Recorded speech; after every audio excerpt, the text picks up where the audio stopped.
Hi F lovers, welcome back to my channel. Video को start करने से पहले अगर अभी तक आप में से किसी ने चैनल को सब्सक्राइब नहीं किया है तो प्लीज़ चैनल को सब्सक्राइब, वीडियो को लाइक और नीचे कमेंट करते हुए ज़रूर बताइएगा कि आज का ये पार्ट आप लोग को कैसा लगा।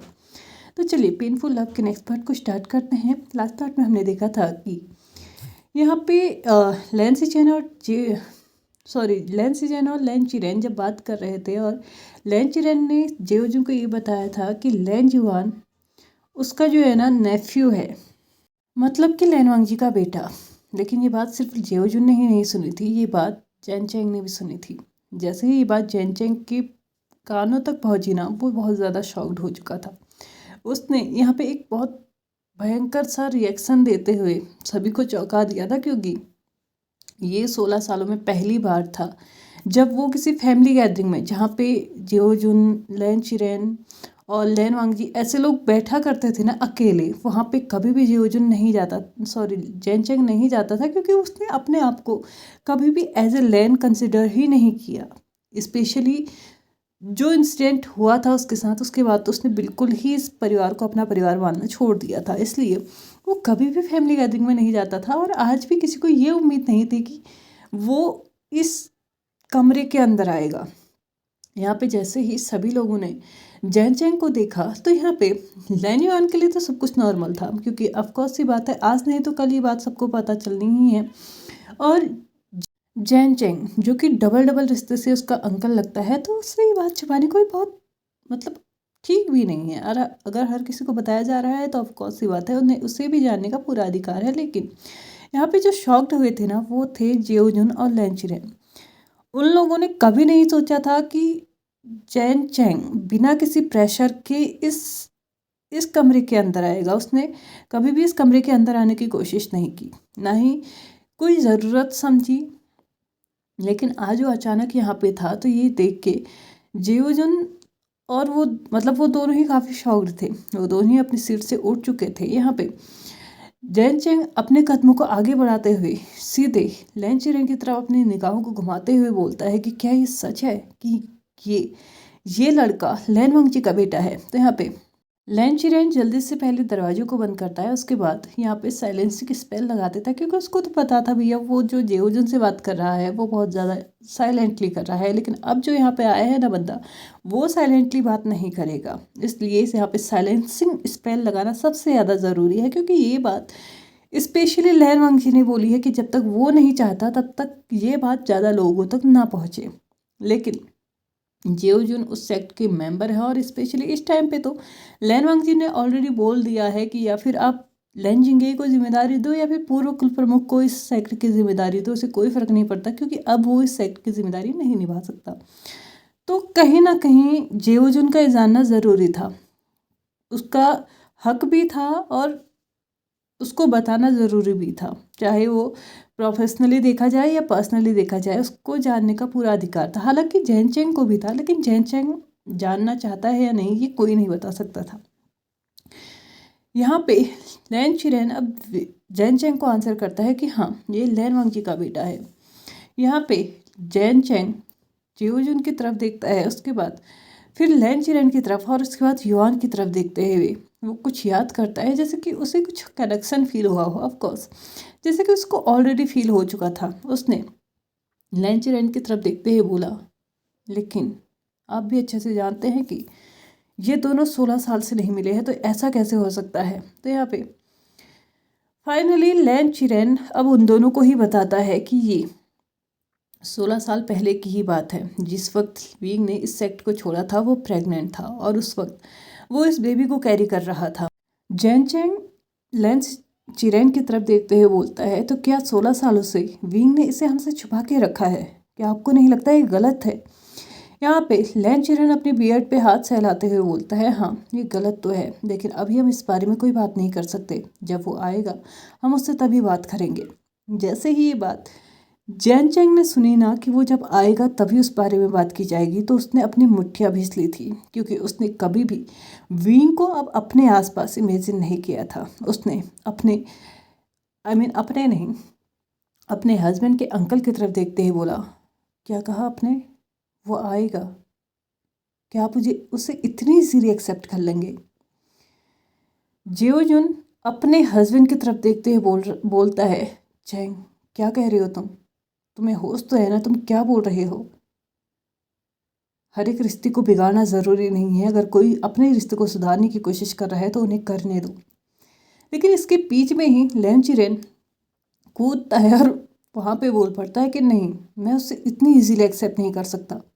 माना लैन युआन हमारा सेक्ट का है, मेरा खून है, लेकिन फिर भी जिस इंसान ने उसे हमसे दूर रखा है उसे इतनी इजीली वापस नहीं लिया जाएगा, और सबसे पहले उसे अपनी गलतियां सुधारनी होंगी। लैन युआन अब बहुत सुन चुका था। उसने अपने अंकल की तरफ देखा सबसे पहले और उसके बाद बोला, आपको पता है बाबा ने कभी भी आपके बारे में कुछ भी गलत मुझे नहीं बताया, लेकिन वो सही कहते थे। आपका गुस्सा आपके नाक पे रहता है, और मुझे ये समझ में नहीं आ रहा है कि आप क्यों चाहते हैं कि मेरे बाबा को इस सेक्ट में दोबारा से स्वीकार ना किया जाए। और आपकी इंफॉर्मेशन के लिए मैं बता दूं, अगर इस सेक्ट उन्हें अपनाना भी चाहे ना तो भी मैं और मेरे बाबा कभी भी इस सेक्ट में आना नहीं चाहेंगे, क्योंकि जो इंसान हमें एक बार छोड़ सकते हैं ना, कोई भरोसा नहीं है कि वो दोबारा भी हमें ना छोड़ेंगे। इसलिए इस सेक्ट में हमेशा रहने का फैसला मैं भी नहीं करता हूँ। लेकिन अगर मेरे बाबा ऐसा कोई फैसला करते हैं ना, तो उन्हें यहाँ पे आने से कोई नहीं रोक सकता, इवन आप भी नहीं। और रही बात आपकी, आपका कहना है कि मेरे बाबा को गलतियाँ सुधारनी पड़ेंगी, तो सबसे पहले आपको अपनी गलती सुधारनी होगी। आपने मेरे बाबा को अकेला छोड़ा था, इस पूरे सेक्ट ने, इस पूरे वर्ल्ड ने मेरे बाबा को अकेला छोड़ा था, तो पहले इस वर्ल्ड को अपनी गलती सुधारनी होगी। उसके बावजूद कहीं जाके मेरे बाबा ये कर सकते हैं अगर उन्हें लगा कि उनकी गलती है तो, वरना मेरे हिसाब से उनकी कोई गलती नहीं है। मुझे ऐसा लगता है कि अब मुझे यहाँ से चलना चाहिए, क्योंकि आप लोगों के बीच में रह के ना मुझे सफोकेशन फील हो रही है, और मैं नहीं चाहता कि मैं इस तरीके से यहाँ पे रहूँ अपनी मर्जी के खिलाफ। अगर ये मेरे पिताजी का आदेश नहीं होता ना कि जब तक वो वापस नहीं आते मुझे यहीं पे रहना है, तो ये वी युआन इतना काबिल था कि अपने आप को संभाल सकता था। लैन युआन ने एक और सेकंड की देरी नहीं की, वो यहाँ से चल जाने लगा था, लेकिन उसको चियोजुन ने रोकते हुए बोला, एक मिनट, तुम कहाँ जा रहे हो? तुम्हें यहाँ कोई कुछ नहीं कह रहा है, और रही बात तुम्हारे बाबा की, उन्हें भी कोई कुछ नहीं कहने वाला है। हम लोग पहले ही बहुत बड़ी गलती कर चुके हैं, अब और एक गलती नहीं कर सकते। अपने कमरे में जाओ और आराम करो। तुम्हें और तुम्हारे बाबा को अब कोई कुछ नहीं कह सकता, कुछ भी नहीं, क्योंकि अब तुम्हारे पिताजी तुम्हारे साथ हैं, और भरोसा रखो अपने पिताजी पे, वो हर एक चीज़ ठीक कर देंगे। लैन युआन ने हल्का सा नोट किया और वहाँ से बिना एक और बार किसी की तरफ देखे वो कमरे से बाहर चला गया। जैन चैंग अभी भी इस सीन को देख रहा था, कैसे कैसे लैन युआन ने उल्टा जवाब दिया था, कैसे लैन युआन ने उन लोगों की ना वहाँ पे बोलती बंद कर दी थी। वो अपने मन ही मन में कहने लगा था कि सच में इसे वी वुशियान ने ही जन्म दिया है, आखिरकार उसी के जैसे गुण आए हैं इसमें भी। वो अब अपने अंकल की तरफ देखते हुए बोलता है, आपको लगा कि आपकी बेटी को ये पता होना चाहिए, कि आपको ये नहीं लगा कि आपके सन इन लॉ को भी ये पता होना चाहिए? आपने ये मीटिंग इतनी सीक्रेटली कैसे रख ली? आपको नहीं लगता है कि आपको मुझे भी एक बार ही बताना चाहिए था? भले ही मैं नामात्र ही सही, लेकिन इस सेक्ट का कोई सदस्य मैं भी हूँ, और जिस इंसान को आप अपने नेफ्यू के सामने इंट्रोड्यूस करवा रहे थे वो मेरा भी कुछ लगता होगा। यहाँ पे लैन चिरेन बीच में ही कट ऑफ करते हुए जैन चैंग को आंसर करता है, कुल प्रमुख यंग, पिछले 16 सालों से आप कभी भी हमारी फैमिली गैदरिंग में कैदर नहीं हुए, तो मुझे नहीं लगा कि आप आज भी हो पाएंगे, इसलिए मैंने नहीं बताया। यहाँ पे जैन चैंग फिर से एक ताना मारते हुए लैन चिरेन की तरफ देखते हुए बोलता है, हाँ आपने तो मुझे इस परिवार से भी बाहर निकाल दिया होगा ना, तभी तो। वह आगे कुछ बोल पाता इससे पहले ही जेओजुन उसे रोकते हुए बोलता है, चैंग बस करो। लेकिन जैन चैंग शायद मानने वाला नहीं था। उसने चिल्लाते हुए अपने हस्बैंड की तरफ देखते हुए बोला, क्यों बस करूं मैं? बताओ ना, कोई एक रीज़न दे दो मुझे बस करने का। तुम्हें आज भी यहाँ पे वही इंपॉर्टेंस दी जाती है जो तुम्हारी शादी से पहले तुम्हारी यहाँ पे इंपॉर्टेंस थी, लेकिन मेरी क्या? आज पहली बार जेओजुन भी चिल्लाते हुए उसको आंसर करते हैं, वो इम्पोर्टेंस तुमने खुद खोई है चैन। किसी ने तुमसे छीनी नहीं है, किसी ने तुम्हें दबाव देके उस इम्पोर्टेंस को तुमसे दूर नहीं किया है। तुम खुद एक ऐसे शख्स हो जिसने इस इम्पोर्टेंस को लेने से मना किया। तुमने खुद 16 साल पहले इस सेक्ट का मेंबर होने से, इस परिवार का हिस्सा होने से मना किया था, तो आज तुम ये कैसे कह सकते हो कि तुम्हें इम्पोर्टेंस नहीं दी जा रही है? इम्पोर्टेंस तुमने खुद गंवाई है, किसी ने तुमसे छीनी नहीं है चैन। मैं अगर उस सेक्ट में हूँ तो सिर्फ इसलिए क्योंकि मैंने तुम्हारे बाबा से, तुम्हारी माँ से इस बात का प्रॉमिस किया था कि मैं तुम्हें कभी अकेले नहीं छोड़ूंगा, वरना यहाँ की जिम्मेदारियाँ उठाना मेरा सबसे पहला फर्ज था। लेकिन तुम्हारी वजह से मैं इन सारे फर्ज को भूलते जा रहा हूँ, सिर्फ तुम्हारी वजह से। लेकिन तुम क्या कर रहे हो? क्या तुमने एक बार भी इन 16 सालों में सोचा है कि तुम्हारी भी कोई जिम्मेदारियां हैं? इस सेक्ट से तुम्हारे भी कोई रिश्ते जुड़े हुए हैं। इस सेक्ट के लिए तुम्हारी भी कोई जिम्मेदारियां हैं जिन्हें तुम्हें निभाना चाहिए था, लेकिन तुमने क्या किया? इस सेक्ट को पूरी तरीके से भूल गए हो तुम। इस सेक्ट के लोगों को, इस सेक्ट के हर एक इंसान को तुम भूल गए हो। तुम्हें तो ये भी याद नहीं कि इस सेक्ट के लोगों के साथ तुम्हारा क्या रिश्ता है। तुम बाकी की तो छोड़ो, तुम तो मेरे साथ भी रिश्ता नहीं निभा पा रहे हो। शायद आज जियोजिन कुछ ज़्यादा ही बोल चुके थे। उन्हें कट ऑफ करते हुए चैन चैंग बोलता है, और उस रिश्ते को तोड़ने के लिए मुझे मजबूर किसने किया था? मैं नहीं था वो जिसने गलती की थी, वो तुम थे। अगर तुम उस दिन, वो इससे ज़्यादा बोल पाता इससे पहले ही जियोजिन उसकी तरफ देखते हुए बोलते हैं, बस बहुत हो चुका है। मैं एक और तमाशा यहाँ नहीं चाहता। हम इस बारे में घर जाके बात करेंगे। अभी हम जिससे मिलने आए हैं, मुझे लगता है उससे मिल लेना चाहिए। तुम्हें पता चल चुका है तुम्हारे भाई का बेटा है, तो तुम्हें उसे अच्छे से ट्रीट करना चाहिए। एक अंकल को जैसे उसे रखना चाहिए, तुम्हें उसे वैसे रखना चाहिए। अगर नहीं कर सकते तो उसके आसपास भी मत जाना। उसके पिता की वजह से, उसके बाबा की वजह से जो नफ़रत तुमने पाल रखी है ना अंदर, वो उस बच्चे को मत देना। कहीं ऐसा ना हो कि आने वाली लाइफ में तुम और भी ज़्यादा रिग्रेट करो। मुझे लगता है कि अब हमें चलना चाहिए अंकल, मैं बाद में आपसे बात करूँगा। ऐसा कहते हुए वहाँ से बाहर जाने लगता है कि तभी जो जैन चेंग पीछे से चिल्लाते हुए बोलता है, हाँ सही कह रहे हैं आप लैंसी चेन, आप मेरी बातों को यूं ही इग्नोर कीजिएगा, क्योंकि आपकी बस का नहीं है मेरी बातों का जवाब दे पाना। लैंसी चेन अपने आप को कंट्रोल कर रहे थे, क्योंकि वो इतने सालों से यही तो करते आ रहे थे। हर बार जैन चैंग की कही हुई बातें, वो कड़वी कड़वी बातें, उनके ऊपर लगाए गए आरोप, उन्हें हर एक चीज़ के लिए ब्लेम किया जाना, उन्होंने बस आज तक इस बात का कोई जवाब ही नहीं दिया था, और उनके पास कोई और ऑप्शन भी नहीं था। ऑफ कोर्स वो जैन चैंग को भले ही दूरियां थी बीच में, उन दोनों के बीच में कुछ भी अच्छा नहीं था। पिछले 16 सालों से हस्बैंड्स वाला रिलेशनशिप तो दूर की बात रही, उन दोनों के बीच में इंसानियत का भी रिश्ता नहीं रह चुका था, सिर्फ चैन चैंग के एंड से। हालांकि जियोजुन अभी भी अपनी पूरी कोशिश कर रहे थे। जितने वादे, जितने प्रॉमिसेस उसने किए थे ना लैंसी चैन ने, वो अभी भी उसे निभाते जा रहे थे। लेकिन यहाँ पे जैन चैंग ने तो जैसे अपनी आंखें बंद कर ली थी। वो कुछ भी नहीं देखना चाहता था, कुछ देखना तो दूर की बात, वो महसूस भी नहीं करना चाहता था कि वो क्या कर रहा है, क्योंकि उसकी नज़रों में वो जो कुछ भी कर रहा था सब कुछ सही कर रहा था।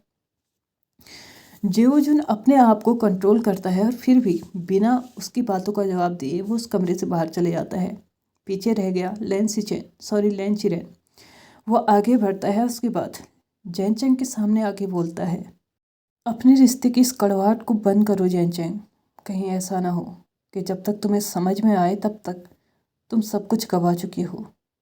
मैं जानता हूँ तुम ऑलरेडी बहुत कुछ गवा चुके हो, लेकिन अभी भी बहुत कुछ ऐसा है जिसे तुम गंवाना नहीं चाहते होंगे। 16 साल के बाद लैनवांग जी ने अपनी जिम्मेदारी ले ली है। उम्मीद है तुम भी यही करोगे।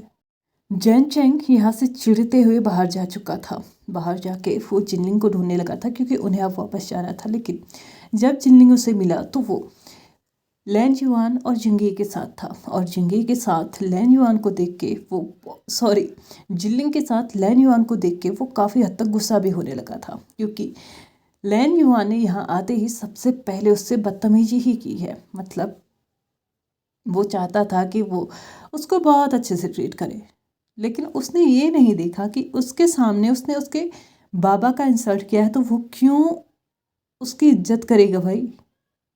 कोई वो वींग नहीं है, सेक्रीफाइस करेगा और उसके बाद अपनी जान को दांव पे लगाएगा, किसी और की जान बचाएगा और खुद साइड हट जाएगा।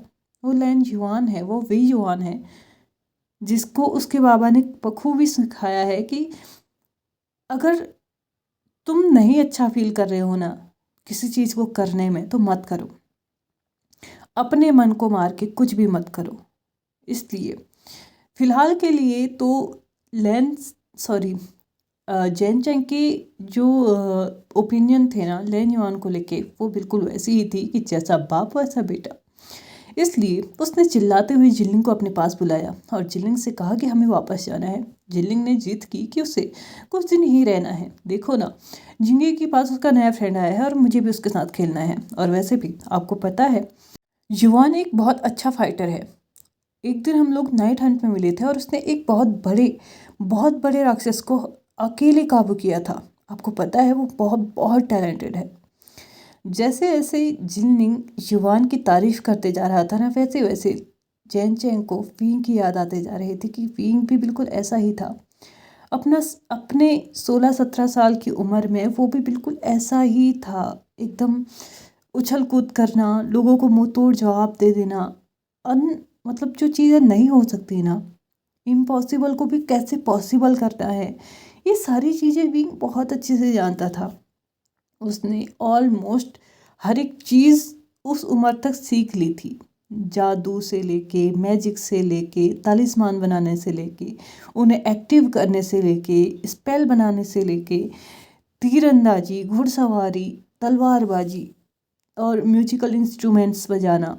बहुत कुछ उसने इस उम्र में सीख लिया था, जहाँ पे जैन चैंग सिर्फ और सिर्फ उसके मुकाबले में ही रहना पसंद करता था कि वो किसी तरीके से विंग को हराए, विंग के आगे निकले। हालांकि तब उन दोनों के बीच में कभी भी ऐसी कोई फीलिंग्स नहीं थी लाइक एनिमीज टाइप की, लेकिन हाँ वो कहीं ना विंग की तरह बनना चाहता था। जैसे विंग रहता था, जैसे विंग अपने आप को डेवलप करते जाता था ना, हर एक रोज़ एक नई चीज़ विंग की लाइफ में होती थी, वो बिल्कुल वैसा ही करना चाहता था, बिल्कुल विंग की ही जैसा बनना चाहता था। लेकिन आज की डेट में कहीं ना कहीं अपने साथ जो 16 साल पहले हुआ ना उसके साथ, उसके लिए वो आज तक विंग को जिम्मेदार ठहरा रहा है।